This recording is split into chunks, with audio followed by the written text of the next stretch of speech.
గంధం పద్మ, చాకలి సాయమ్మ, అన్నారం హేమ, ఎం భూపతి.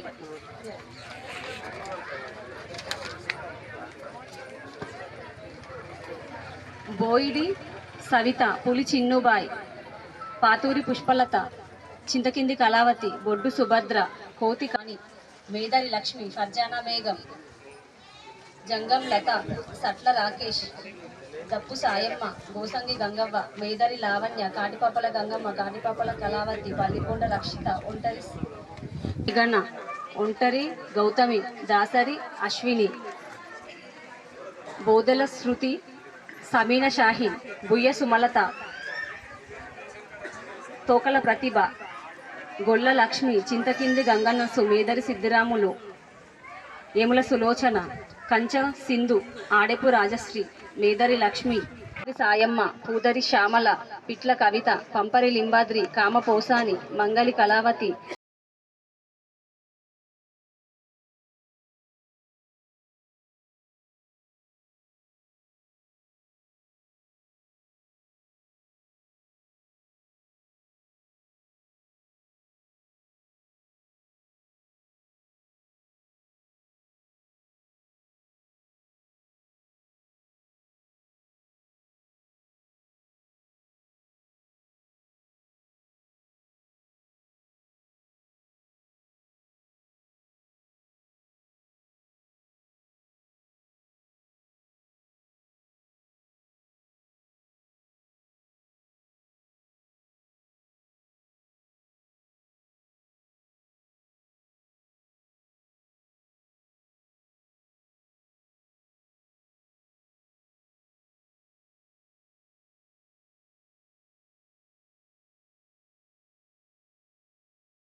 గ్రామ సభలు తేదీ 21/1/2025 నుండి 24/1/2025 వరకు ఇందల్వాయి మండలంలోని 23 గ్రామ పంచాయతీలలో నిర్వహించడం జరిగినది. అన్ని గ్రామ పంచాయతీలలో కూడా గ్రామ సభలు సక్సెస్ఫుల్గా ముగించినాము.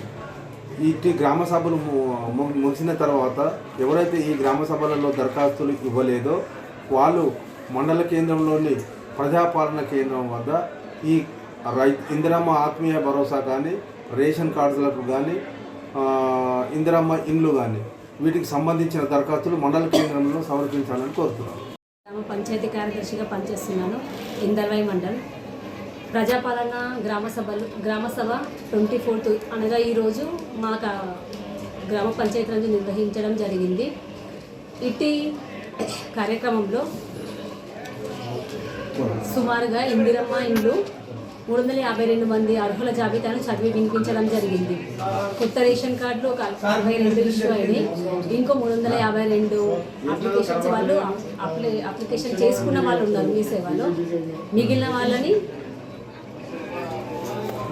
ఇప్పుడు గ్రామ సభ యందు అప్లికేషన్ చేసుకోవాలని చెప్పడం జరిగింది. అదేవిధంగా ఈరోజు లేని వాళ్ళు, లేకపోతే గ్రామ సభలో అందుబాటులో లేని వాళ్ళు, ఎటన్నా పని మీద బయటకు వెళ్ళిన వాళ్ళు ఎవరైనా ఉంటే మండల పంచాయతీ కార్యాలయం నందు రేపటి నుండి అప్లికేషన్స్ తీసుకోబడను. అక్కడ అప్లికేషన్స్ ఇవ్వచ్చు అని చెప్పడం జరిగింది.